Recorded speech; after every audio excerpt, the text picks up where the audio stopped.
సంఖ్యాకాండము 33వ అధ్యాయము 25వ వచనము చదువుకుందాము రండి. సంఖ్యాకాండము 33వ అధ్యాయము 25వ వచనమును చదువుకుందాం. హరాదాలో నుండి బయలుదేరి మికేలోతులో దిగిరి. గత కాలములో కెహేలాట అనే స్థలములో వారు వచ్చినప్పుడు దేవుడు అక్కడ వారితో మాట్లాడుతున్నాడు. కెహేలాట అనే మాటకు అర్థం కూడా కూటము, వారు కూడిన స్థలం.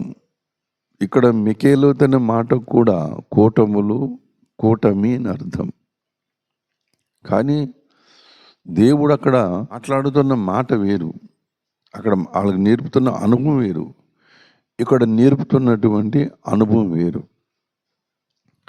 ఇశ్రాయేలు ప్రజలను ఎందుకు దేవుడు ఒక కూటమిగా, ఒక ప్రత్యేకమైన కూటమిగా ఏర్పాటు చేసుకున్నాడంటే, లేక వాళ్ళు ప్రత్యేకంగా మీరు కూటములు కలిగి ఉండండి, మీరు కూటమిగా ఉండండి, ఎప్పుడు కూడా కూటములు ఇంటి దగ్గర పెట్టుకోండి, గృహాల్లో పెట్టుకోండి, అందరూ కూడా సర్వ సమాజం కూడా కూటములుగా ఏర్పడండి, ప్రతి వంశ ప్రకారంగా కూటములు ఏర్పాటు చేసుకోండి అని దేవుడు వాళ్ళకి ఆజ్ఞాపిస్తూ ఉంటున్నాడు.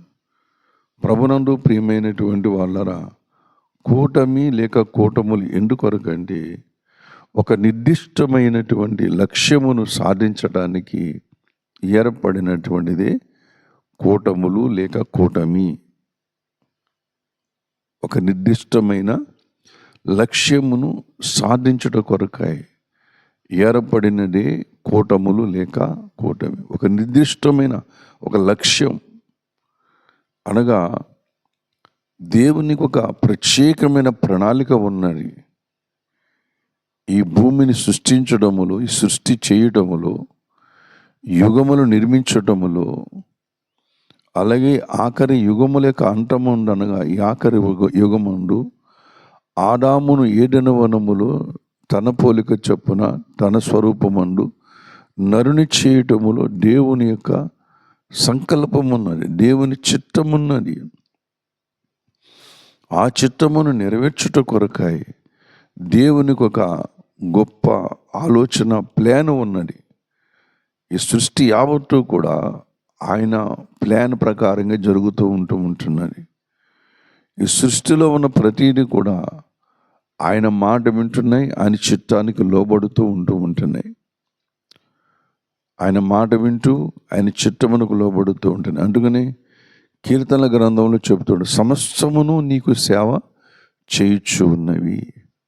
పంచభూతములు మన ప్రభు అయిన యేసుక్రీస్తు వారి మాటకు లోబడి ఆయనకు సేవ చేస్తూ ఉంటున్నాయి.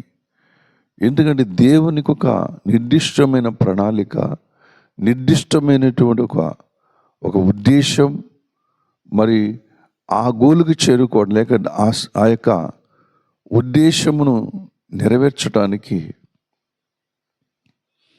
దేవుడు ప్రభునందు ప్రియమైనటువంటి వాళ్ళ ఈ సృష్టిని నడిపిస్తూ ఉంటున్నాడు. ఏ భక్తుడైనా నీ చిత్తము సిద్ధించునుగాక, నీ చిత్తము సిద్ధించునుగాక, నీ చిత్తము నెరవేరునుగాక, నీ చిత్తము నెరవేరుస్తాను ప్రభు అని చెప్పేసి అన్నవాళ్ళు ఉన్నారు బైబిల్లో. అంతేగాని ఏ భక్తుడు కూడా నా ఇష్టము నెరవేరాలి, నా చిత్తము నెరవేరాలి, నా ఉద్దేశం నెరవేరాలి, నా ఆలోచన నెరవేరాలని చెప్పేసి అన్న భక్తుడు ఎవరు కూడా బైబిల్ గ్రంథంలో లేరు. ఎందుకంటే మనము కూడా దేవుని చిత్తమును నెరవేర్చడానికి, దేవుని సంకల్పం నెరవేర్చడానికి ఒక నిర్దిష్టమైనటువంటి ప్రణాళిక మనము కలిగి ఉండాలి. అందుకే మనము భూలోకములో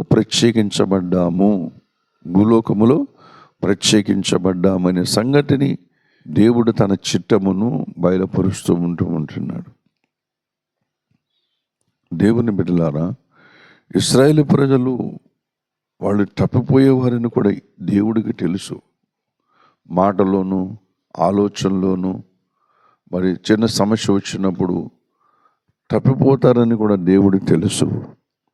అందుకే దేవుడు వారినందరినీ కూడా తప్పిపోకుండా కాపాడుట కొరకై దేవుడు తన ఉద్దేశాన్ని తన యొక్క మరి భక్తుడైనటువంటి ప్రవక్త అయినటువంటి మోషే ద్వారా అనేకమైనటువంటి సంగతులు తేటగా తెలియజేస్తూ ఉంటున్నాడు.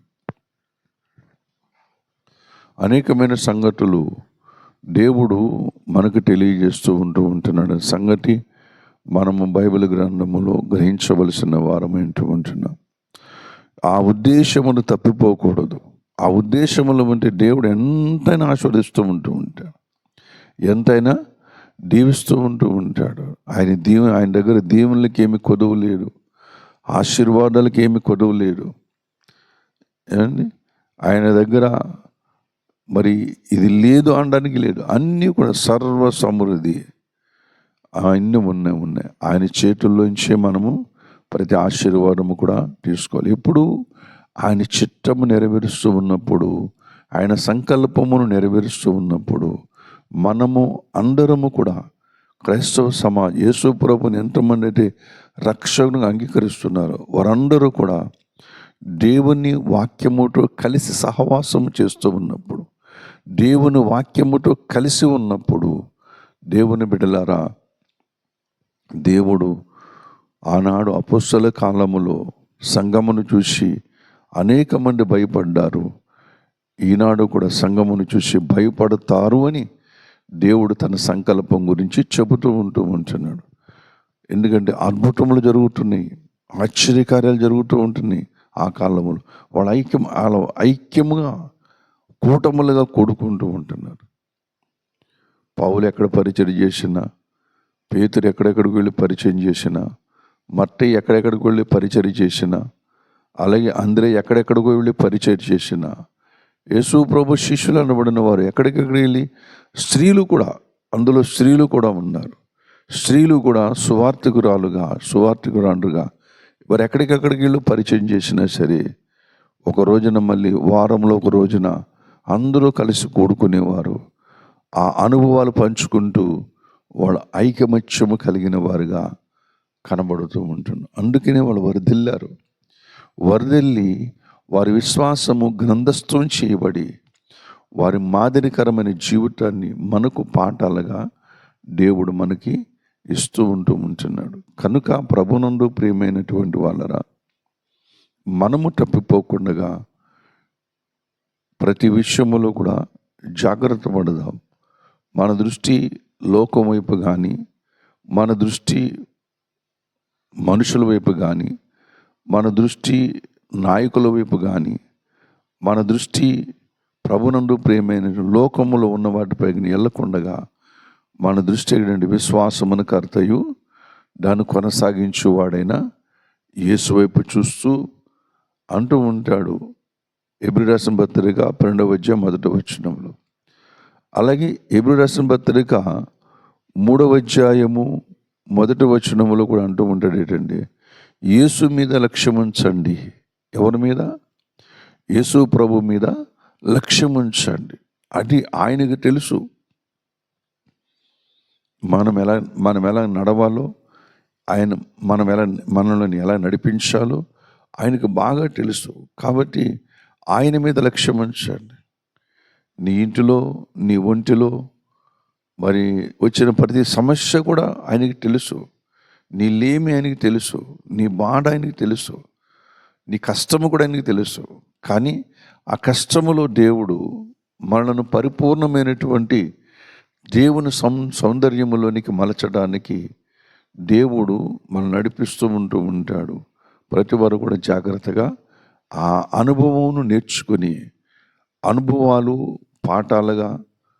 పాఠాలు ఇతరులకి సాక్ష్యముగా చెప్పడానికి దేవుని బిడ్డలారా, మనం ఎప్పుడు కూడా సమయమును కాలమును కూడా ఏం చేయాలి? అనుకూలముగా మలుచుకోవాలి.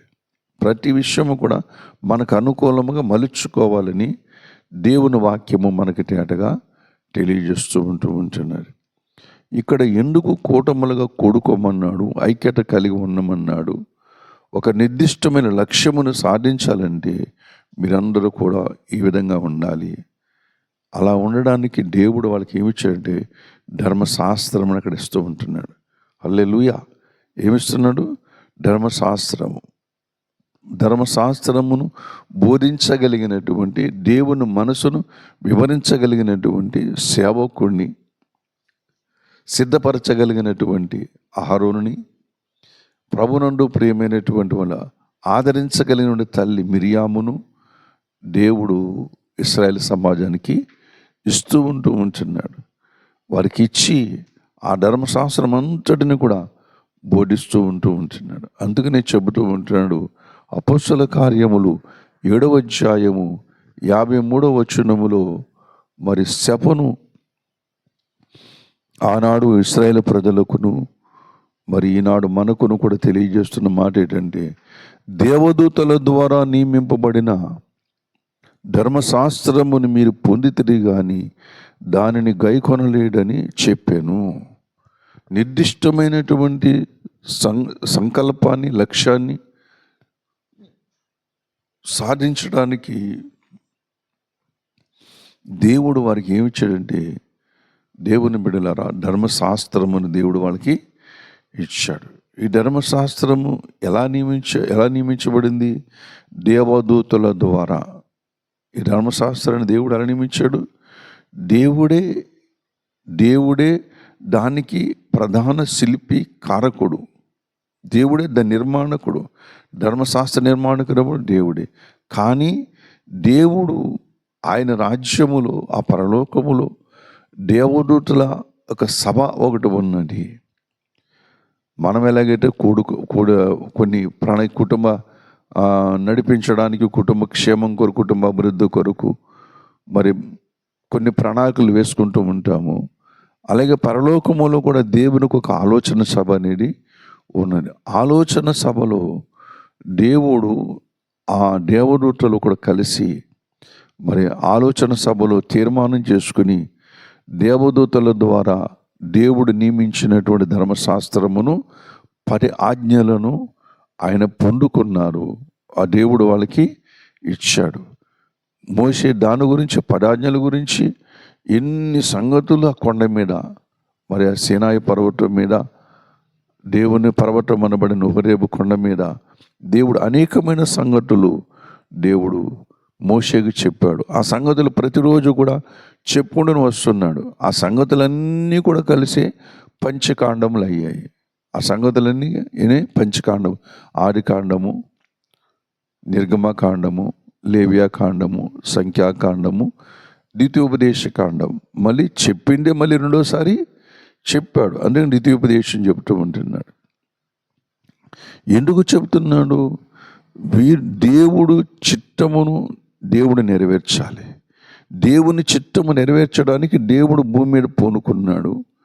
దాని కొరకు నిన్ను ప్రత్యేకించుకున్నాడు. కాబట్టి పూనుకున్న ఆయన మీద మనం ఆనుకొని మన విశ్వాసయాత్రను, దేవుని సంకల్పమును, దేవుని చిత్తమును చేయుట కొరకు మనం ఆయటపరుచుకోవాలని లేఖనం చెబుతూ ఉంటుంది. అందుకని దేవదూతల ద్వారా నియమించబడిన ధర్మశాస్త్రమును వాళ్ళు గైకొనలేడు. అంటే దేవుని సంకల్పము ఆటంకములు వస్తూ ఉంటున్నాయి. దేవుని సంకల్పము, ధర్మశాస్త్రమును గైకొనకపోయినట్లయితే, ప్రభునందు ప్రియమైనటువంటి వారు, దేవుని మాట వినకపోయినట్లయితే లక్ష్యాన్ని మనం ఛేదించలేం. నువ్వు చేరుకోవలసిన గోలుకు నువ్వు చేరుకోలేవు. ఈ భూమి మీద నువ్వెంత మంచివాడైనా అవ్వచ్చు, ఎంత మంచిదానమైనా అవ్వచ్చు, అన్ని విషయాల్లో కూడా మంచిదానివి. మంచి క్రియలన్నీ ఉన్నాయి, మంచి మాటలు ఉన్నాయి, మంచి క్రియలు ఉన్నాయి, అన్నీ మంచిగా ఉన్నది.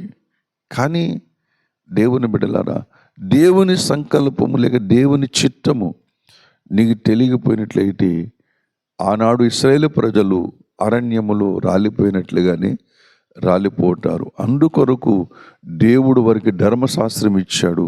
అందుకొరకు ఈ నూతన ఇశ్రాయేలుకి దేవుడు వాక్యమును ఇచ్చాడు. కాబట్టి వాక్యమును ప్రేమించిన వాడు, ధర్మశాస్త్రమును ప్రేమించినటువంటి వాడు దేవుని రాజ్యములో ఉంటారని ఆనాడు ధర్మశాస్త్రం ఇవ్వబడిన ఇశ్రాయేలుకు చెబుతూ ఉన్నాడు. ఈనాడు ప్రభునందు మనకు ఇచ్చిన దేవుని యొక్క వాక్యము మనకు తేటగా తెలియజేస్తుంది. మనము వాక్యం మీద లక్ష్యం ఉంచాలి. వాళ్ళు ధర్మశాస్త్రమే లక్ష్యం ఉంచాలి. వాళ్ళు ధర్మశాస్త్రం లక్ష్యం ఉంచలేరు. ఈనాడు మనము కూడా వాక్యం మీద లక్ష్యం ఉంచలేకపోతుంటున్నాం. ఎందుకంటే ఆ నిర్దిష్టమైన లక్ష్యమును ఛేదించాలంటే దేవునికి మనము సర్వదా విధేయులై ఉండాలని మనం చేస్తూ ఉంటున్నాను. దేవుని బిడ్డలారా, ఒక పక్కన దేవుడు పని చేస్తూ ఉంటాడు, మరొక ప్రక్క మరి దుష్టుడు కూడా పని చేస్తూ ఉంటాడు. ఒక పక్కన దేవుని స్వరం వినబడుతూ ఉంటుంది, ఒక ప్రక్కన దుష్టుడు వాడు ప్రణాళిక కనబడుతూ ఉంటుంది, వాడు వినిపిస్తూ ఉంటాడు. మరొక ప్రక్క మన ఉద్దేశము, మన ఇష్టము కూడా మన మీద పని చేస్తూ ఉంటాడు. ఈ మూడిటిలో కూడా మనుషుడు ఎప్పుడు కూడా సతమతం అవుతూ ఉంటాడు. ఇశ్రాయేలు ప్రజలు మరి కనాను యాత్ర చేస్తున్నప్పుడు కూడా వాళ్ళు ఐగుప్తు పని చేస్తూ ఉంటున్నది. ఒక ప్రక్కన ఐగుప్తు చూపిస్తూ ఉంటున్నాడు. ఏంట్రా మీరు అడవుల్లోకి వచ్చారు, ఐగుప్తులో ఉంటే ఎంత బాగుండేది మీకు, అక్కడ ఎంత చక్కటి భోజన సదుపాయాలు ఉన్నాయి కదా, అక్కడ చక్కటి గృహాలు ఉన్నాయి కదా, అక్కడ ఏంటో చక్కటిగా మంచిగా మరి ఐగుప్తు దేశంలో చక్కటి షాపింగ్ మాల్స్ ఉన్నాయి, చక్కటి కొనుక్కోవడానికి అన్నీ ఉన్నాయి, అక్కడ తిరగడానికి అన్నీ ఉన్నాయి, చూడడానికి అన్నీ ఉన్నాయి. కాబట్టి ఏమీ కనబడదు, అరణ్యంలోకి వచ్చి పడ్డారని చెప్పేసి ఒక ప్రక్కన సాతాను శోధిస్తూ ఉంటాడు. రెండవ ప్రక్క మన ఆలోచనలో, అవును దేవుడు తీసుకొచ్చాడు కదా ఇక్కడికి, ఏంటి ఇక్కడ మనం ఎప్పుడు కూడా ఒకటే భోజనం చేయాలా అని వీళ్ళ స్వసత్వము కూడా ఆ కణాన్ని చేరుకుంటామో లేదు తెలియదు, ఆ పాలతేనే ప్రపంచ దేశం ఉందలేదు తెలియదు, నన్ను చూసి వచ్చినాడు ఎవరు లేడు, మోసే కూడా చూడలేడు, ఎవరు కూడా చూడలేడు, ఉండలేదు, స్వచిత్తం పనిచేస్తూ ఉంటాడు. దేవుని చిత్తం ఏంటంటే దేవుడు నమ్మదగిన వాడు గనక ఆయన ఖచ్చితంగా కణాల్లో చేరుస్తాడని కాలేబు ద్వారా దేవుడు వాళ్ళందరూ ఆలోచన చేసుకుంటున్నప్పుడు కాలేబు ద్వారా దేవుడు సెలవిస్తూ ఉంటున్నాడు. యెహోవా మన యందు ఆనందించిన ఎడల నిశ్చయముగా ఆ యొక్క దేశములో మనం చేరుస్తాడు, మన బలము సరిపోద్ది అని చెప్పేసి కాలేబు చెబుతూ ఉంటున్నాడు. ప్రభునందు ప్రియమైనటువంటి వాళ్ళరా, ఇటువంటి సమయంలో మన ఆత్మీయ జీవితంలోనూ కూడా దేవుని బిడ్డలారా, ఎప్పుడు మన స్వశక్తి, మన సొంత ఆలోచనలు పనిచేస్తూ ఉంటాయి. ఒకటి దేవుని చిత్తం, మీరు వెళ్ళిపోండి, సాగిపోండి అని చెబుతూ ఉంటాడు మనకేం చెప్తున్నాడైనా, సాగిపోండి.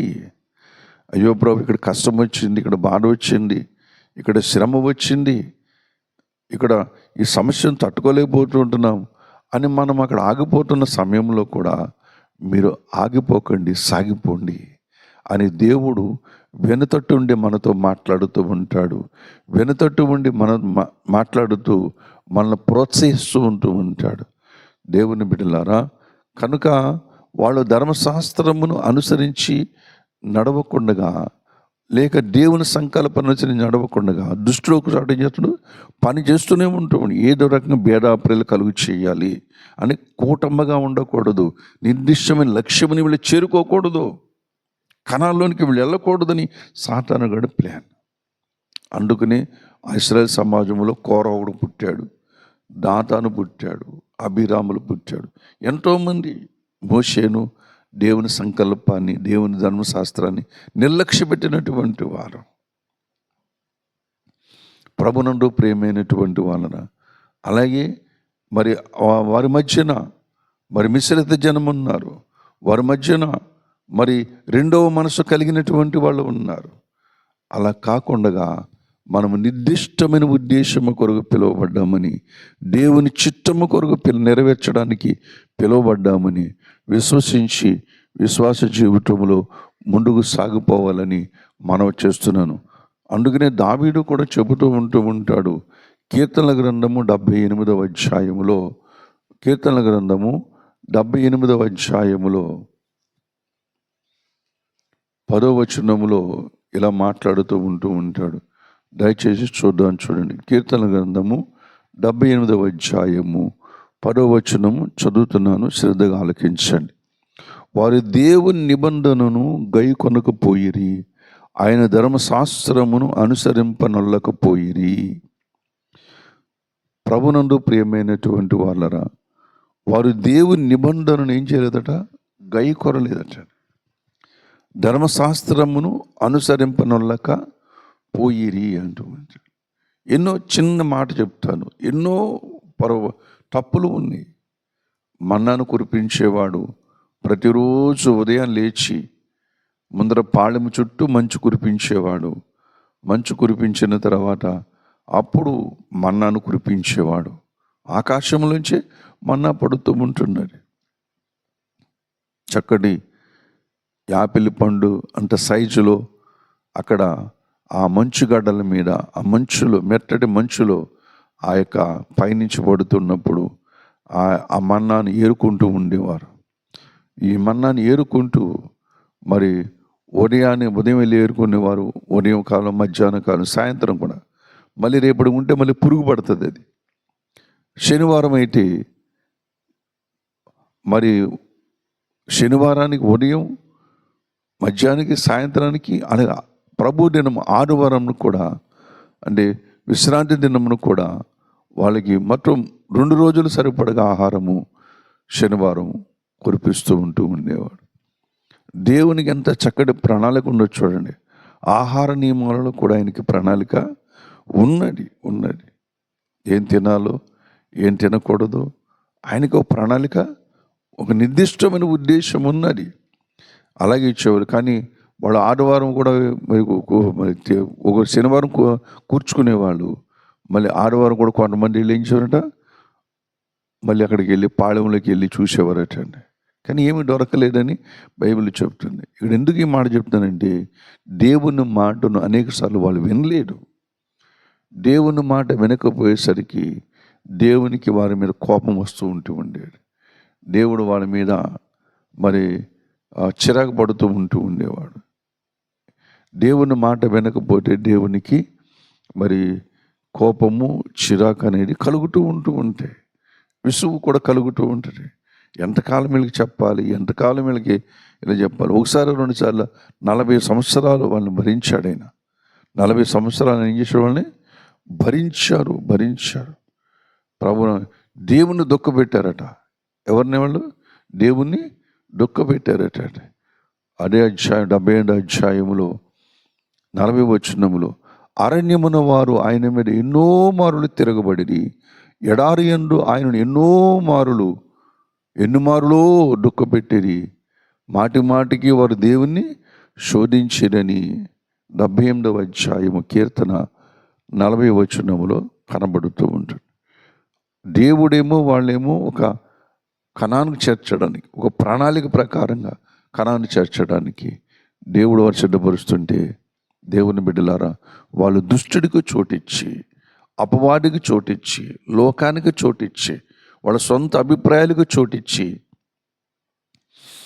దేవుణ్ణి దుఃఖపెడుతూ ఉంటున్నారు. ఇలాగైతే నిర్దిష్టమైనటువంటి ఆ యొక్క గోలికం చేరుకోలేమని లేఖనం చెబుతూ ఉంటున్నారు.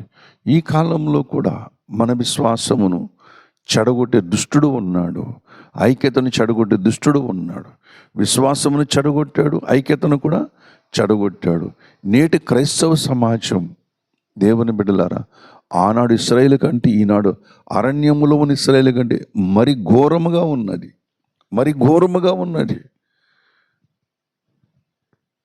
ఎందుకంటే ఎవరి అభిప్రాయాలు చెప్పున, ఎవరి సిద్ధాంతాలు చెప్పున, ఎవరి ఉద్దేశాలు చెప్పున వారు ఈ లోకములో సేవ చేస్తున్నారు కానీ, నడుచుకుంటున్నారు కానీ, ప్రభునందు ప్రియమైన వాళ్ళరా, దేవుని సంకల్పం ఏమిటి, దేవుని చిత్తం ఏమిటి? వాక్యము ఒకటే, బైబిల్ గ్రంథం ఒకటే, విశ్వాసం ఒక్కటే, ప్రభువు ఒక్కడే, బాప్టిజం ఒక్కటే, అపోస్తలిక సేవా విధానము కూడా ఒకటే. అయితే ఎందుకు ఈనాడు అపోస్తలిక బోధ సంఘాల్లో ఉండడం లేదు? ఈనాడు ఎందుకు మనుషులు గుంపుల వైపు తిరుగుతూ ఉంటున్నారు?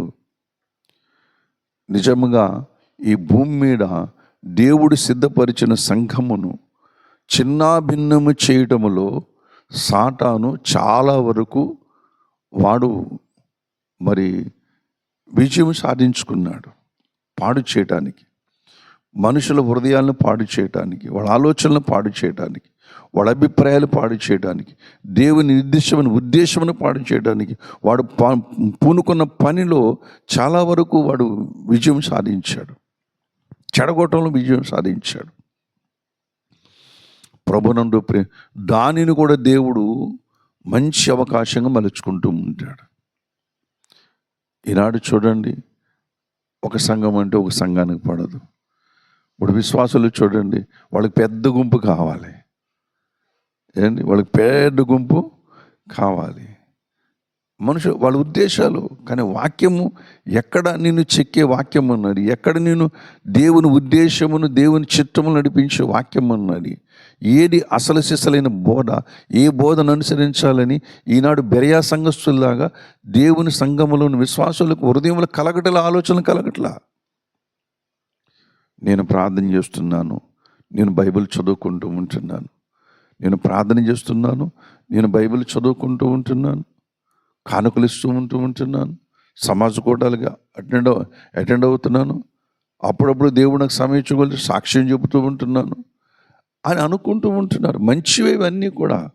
కానీ వాక్యము నిర్లక్ష్య పెడితే ఇవన్నీ పనులు చేసి అపోస్తల బోధనకు అక్కర్లేదు అనుకున్నామనుకోండి, ఎందుకు సుఖమేముంది? నీకంటే కొర్నేలి నయ్యం. కొర్నేలి చరిత్ర చెప్పుకుంటూ ఉంటాం, మనకంటే కొర్నేలి నయమండి.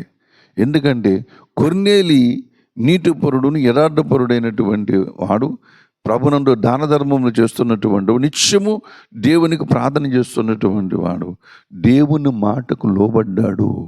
పేతురు చెప్పిన మాటకు ఒక చర్మకారుడు ఇంటి దగ్గర ఉన్న విశ్వస్తున్న పేతురుని దేవుడు పిలిపించుకుని దూతలను పంపించి పిలిపించుకుని పేతురు మాట విని ధన్యుడయ్యాడు.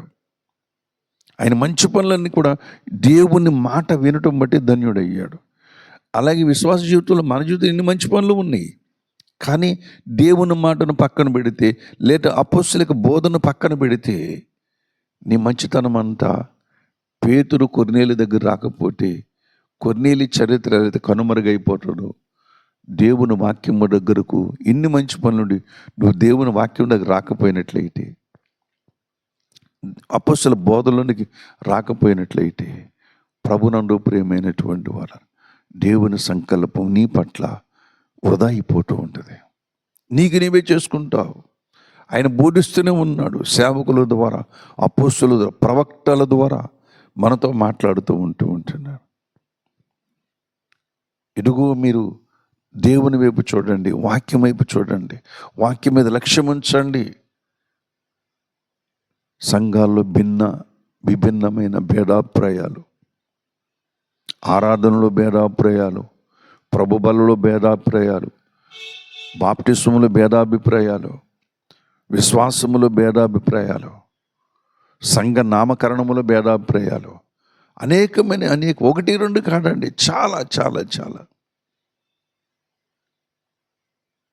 అందుకనే నెహెమ్యా కాలములో దేవాలయములు పేరుకున్న చెత్త విస్తారము, దేవాలయములు పేరుకున్న చెత్త విస్తారం అని చెప్పేసి మాట్లాడుతున్నాడు నెహెమ్యా గ్రంథంలో. ఈ చెత్తనంతా తీసి పాడవేయాలి. అది పరిశుద్ధాత్మ దేవుడు చేస్తున్న పని. కాబట్టి గుంపుల వైపు చూడొద్దు, సాతానుడు గుంపుల వైపు చూస్తూ ఉంటాడు. వాళ్ళు చూడు ఎంతమంది ఉన్నారో, ఎన్ని వేల మంది ఉన్నారో చూడు. వాళ్ళందరికీ దేవుడు అంటే ఎంత ప్రేమ. నిజంగా దేవుడు అక్కడ లేకపోతే అంతమంది వెళ్తారా? అంతమంది వెళ్తారు అక్కడికి అని మనుషులని కంటి చూపు మీద వాడు పెత్తనం చలాయిస్తూ ఉంటాడు. చూపునకు రమ్యమని. చుట్టూ ఉన్న జీవవృక్ష ఫలాలు ఆనలేడు మన అమ్మగారికి. తన చుట్టూ ఉన్న జీవవృక్ష ఫలాలు కనిపించలేదు. మంచి చెడ్డలు తెలివినిచ్చే వృక్ష ఫలాలే కనబడ్డాయి. ఆ చూపుకి ఎలా ఉన్నాయి? రమ్యముగా ఉన్నాయి, అందముగా ఉన్నాయి, చూడముచ్చటగా ఉన్నాయి. చూస్తే కోసుకుని తినేలంత ఆశ కలిగింది, వెంటనే ఆశ కలిగింది. దేవుని బిడ్డలారా, కష్టమైన, శ్రమైన, అరణ్య మార్గమైన దేవుని సంకల్పం నెరవేర్చడానికి దేవుని వాక్యమును చేతపట్టుకోవాలి. హల్లెలూయా. ప్రతి ఒక్కరూ కూడా దేవుని వాక్యముని చేతపట్టుకోవాలి, వాక్యములో పరిశీలన చేసుకోవాలి. నువ్వు వింటున్న బోధ ఏమిటి, ఆ బోధని నిర్దిష్ట లక్ష్యం చేరుస్తుందా లేదా. అంతేగాని గుంపులో పడి కొట్టుకోకపోవద్దు, గుంపులో పడి కొట్టుకుపోవద్దు. అందరూ వెళ్తారు కాబట్టి మనం వెళ్దాం అనుకుంటూ ఉంటున్నారు. దేవుని బిడ్డలారా, అలా ఎప్పుడు అనుకోవద్దు.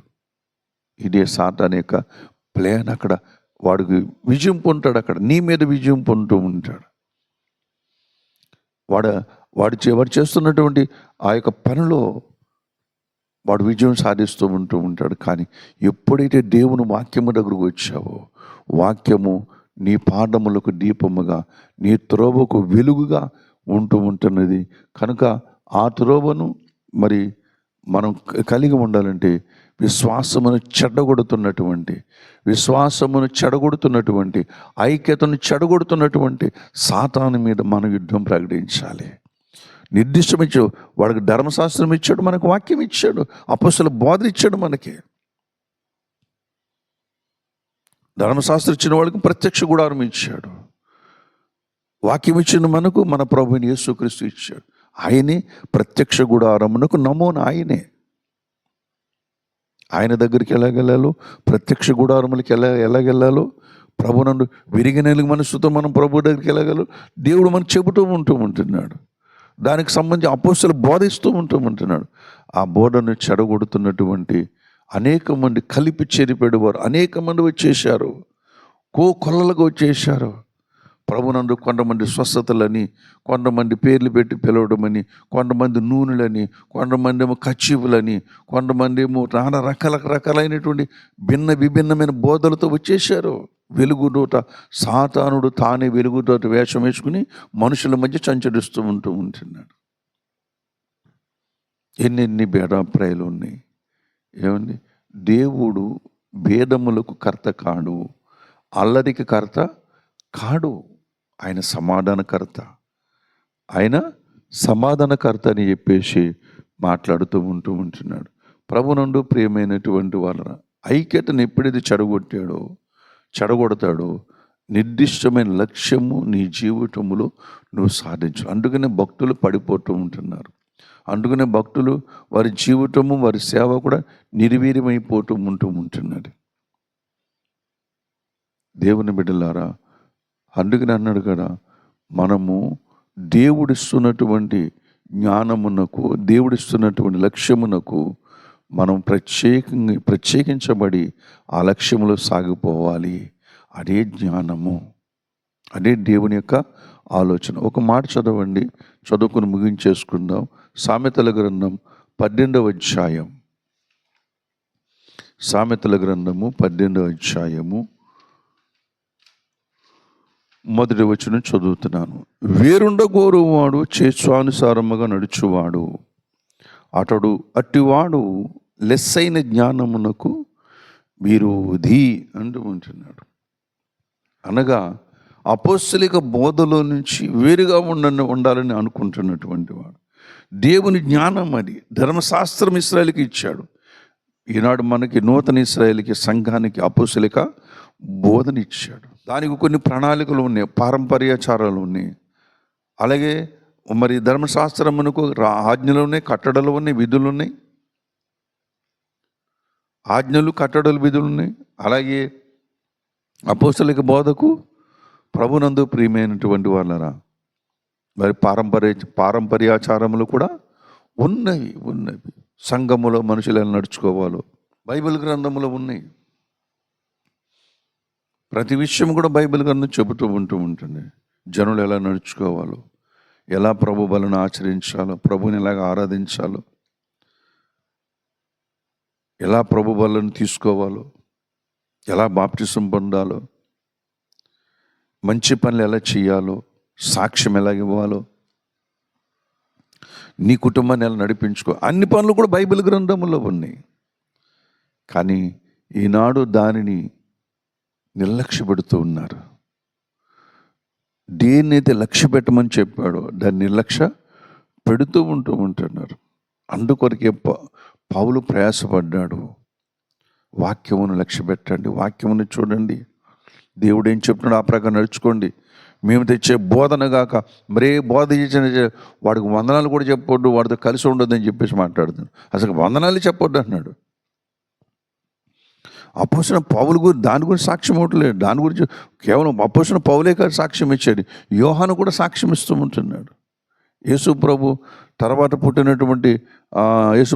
పుట్టినటువంటి మరియమ్మకు యేసేపుకు పుట్టినటువంటి యోహాను కూడా యేసుప్రభు తమ్ముడుగా చలామణి అయినటువంటి ఆ తమ్ముడు కూడా తర్వాత దేవుని భక్తుడిగా మారి శిష్యుడిగా మారి యోహాను పత్రిక రాస్తూ ఉంటున్నాడు. ఆ యోహాను కూడా చెబుతూ ఉన్నాడు, యాకోబు కూడా చెబుతూ ఉంటున్నాడు. ఈ బోధలోనే ఉండండి. ఇదే నిర్దిష్టమైన లక్ష్యం తీసుకుని వెళ్తూ ఉంటుంది.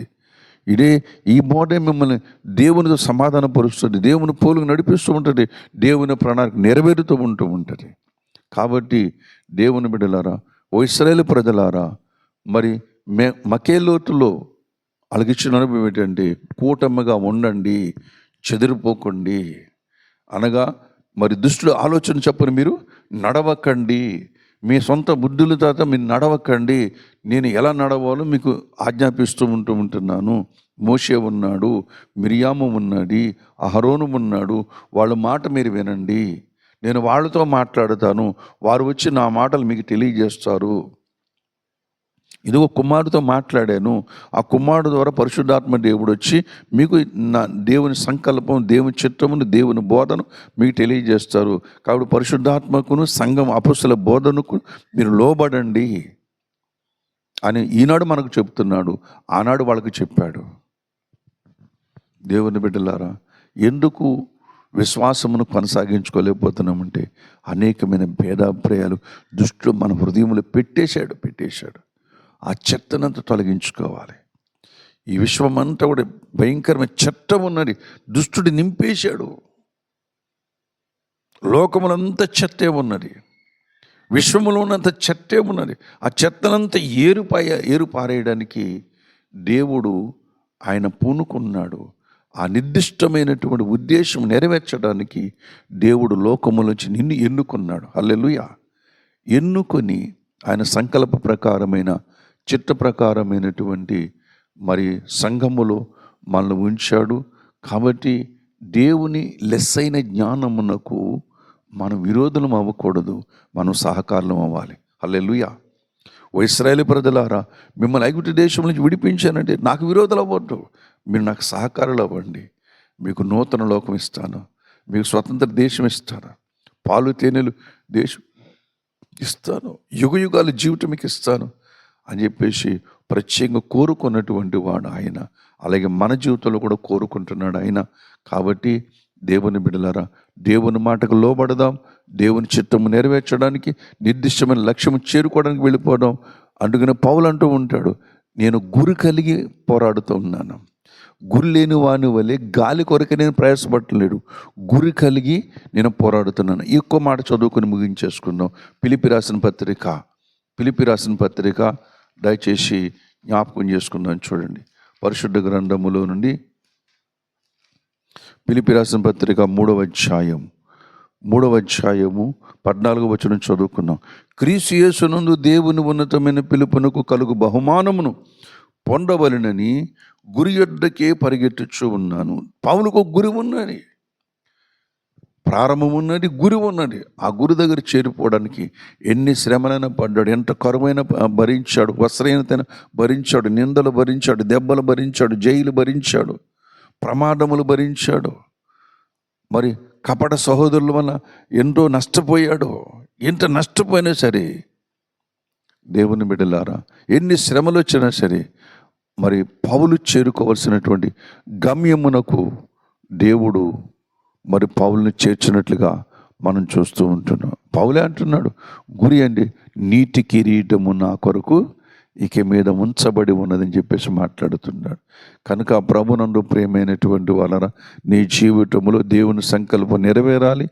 దేవుని నువ్వు గెలిపించాలి. హల్లెలూయా. దేవుని నువ్వు గెలిపించాలి. దేవుని ఎక్కడ ఓడిపోనివద్దు, దేవుణ్ణి గెలిపించాలి. దేవుడి నిన్ను మహిమపరుస్తూ ఉంటాడు. దేవుని గెలిపించడం అంటే దేవుని ఘనపరచడం, దేవుని సంకల్పాన్ని ఘనపరచడం. దేవుడు నిన్ను మహిమపరుస్తూ ఉంటాడు. దేవుడు నిన్ను మహిమపరుస్తూ ఉంటాడు. కాబట్టి ఈ గొప్ప దేవుని సంకల్పములో మరి గొప్ప ధన్యత పొందుకోవడానికి మనము కూడా మరి ఇశ్రాయేలుతో పాటు మనము కూడా ఈ లోక ప్రయాణము చేద్దాము. రండి, గురి కలిగిన వారుగా రండి. గురిని గోల్ చేరుకోవడానికి మనల్ని మనం ఆయతపరుచుకొని ధన్యులమవుదాము. ఈ మకేలోటు అనే స్థలము కూటముగా ఐక్యత, దేవుని వాక్యముతో ఐక్యత, సంఘముతో ఐక్యత. ప్రభునందు ప్రియమైనటువంటి వాళ్ళరా, దేవునితోనూ సంఘముతోనూ వాక్యముతోనూ ఐక్యత మనం కలిగి ఉన్నప్పుడు గొప్ప కార్యాలు మనం సాధించగలుగుతాం. దేవుడు చేయగలుగుతాడు మన పక్షంగా. కనుక ఇటువంటి గొప్ప అనుభవం కలిగి మరి ముందుకు సాగిపోవాలని మనం చేస్తూ మరి ఈ మాటలు ఇంతటితో ముగిస్తున్నాను. దేవుడి మాటలు మన వినికుడిలో దీవించునుగాక.